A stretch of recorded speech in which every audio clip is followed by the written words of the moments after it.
everyone, and welcome back to my channel, Tomcat Stitchery. I'm Whitney, and today I'm here to show you a very simple little tutorial on how I lined my Sew Over It Anna coat from their new ebook, Work to Weekend. So first of all, I'm going to pop a little video of me twirling around and showing you kind of the ins and outs of this coat. This is a trench coat, a pretty traditional trench coat with a little of the bells and whistles taken off just for ease sake. I have lined it though. I used a very heavy wool, and so I lined it completely with some Bimberg rayon that I had in my stash. So I want to talk a little bit about some of the features. Again, I am very well aware that there are, and I know how to do all of the different ways to draft linings for coats, for jackets, that kind of thing. I've done them, I know the correct way to do them, but I am honestly very much a done is better than perfect type mentality.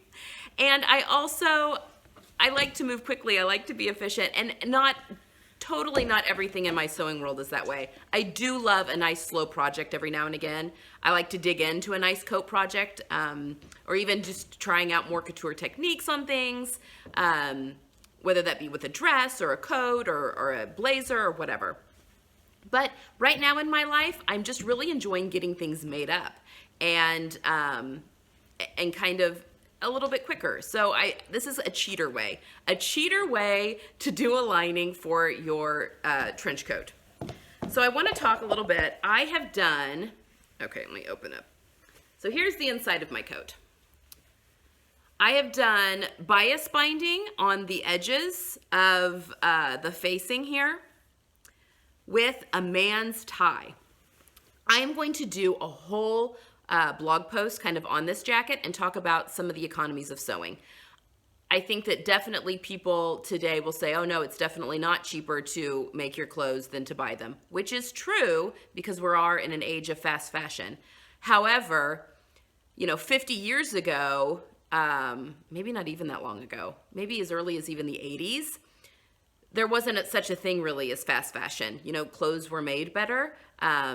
And I think in those days, yes, sewing definitely was a more economical way of making clothing, stylish clothing that fit you. Now that being said, I think that even in today, there are definitely ways that you can make your clothes for cheaper than what you would buy them. Now, when it comes to designer fabrics and that kind of thing, yes, you can definitely get designer fabrics, make something very similar to like high-end designer. And I'm talking, $300 and up for a pair of pants and that kind of stuff. You can recreate that at home for much less. But because we live in the age of fast fashion, which is such a shame, really, there are some trendier items that maybe you don't want to spend an arm and a leg on, for the designer. And that's when people go to the Forever 21s and the H&Ms and the Old Navys of the world.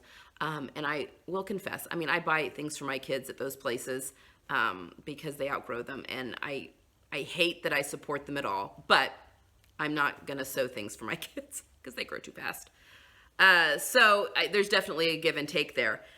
But I have come up with some great ways of, I just want to talk a little bit how this coat was made. I used some great economies to make this coat, and I'm very pleased with the turnout. And one of them was using men's ties from Goodwill, which you can find silk ties at Goodwill for $2, maybe $1 if you're there on half price day, and ties are cut on the bias. So it's just a matter of unpicking the tie, which they come apart super quickly. And then you can save the interfacing that's inside of them if you want to make a loved one or someone special a tie later on down the road that's already cut and it's good stuff. But you can find silk ties. If they're a little stained, you cut around it, but it's super easy to make bias strips out of neckties. If that's something you guys are interested in and would like to see more of, I can totally do a short little tutorial on that. But anyway, I used a Tommy Hilfiger men's tie that actually changed colors. It goes from like the blue into the yellow because it was one side on the back of the tie, color on the back of the tie and a different color on the front, which I think plays so nicely with my bright blues and yellows that are in this coat. And I didn't even use an entire tie to do this whole jacket. So I still have leftover strips that I can use for something else. So there we go. Fully lined. I've got some gray Bimberg lining. And again, look out for that blog post. I'm going to probably post it soon after this video about how I saved some money when I made this coat. So without further ado, I'm going to show you the tutorial on how I drafted and sewed up the lining for this coat. And I'll talk a little bit about how I switched some of the steps up that are in the actual pattern. Now again, I'm not going to go into how I inserted the lining into the coat, only because I just bagged it out. There are so many great tutorials on how to bag a lining, and I don't have the equipment and the camera I was trying to show you guys, and I just don't have the advanced equipment that can show how I bag the lining without it being completely confusing. So I'm just gonna link a few tutorials that are free online on how to bag a lining, because people have done great ones. Grainline's done a great one. Closet Case does a great one on their clear coat. By Hand London has a great one on the Rumana coat that actually has a vent. That coat has a vent just like this one. So I'm just going to link those down below for if you aren't aware of how to bag a lining. It's pretty simple. It just gets confusing because you've got things inside out and pulling things through holes. So anyway, I'm going to link those down below. So this is just how I drafted it, how I assembled my lining. And again, it's the cheater way. It was pretty quick. So that's it for today. Stay tuned for the tutorial. Again, please subscribe if you haven't already. We are having so much fun with the conversation and the comments, and I love hearing what you guys have to say.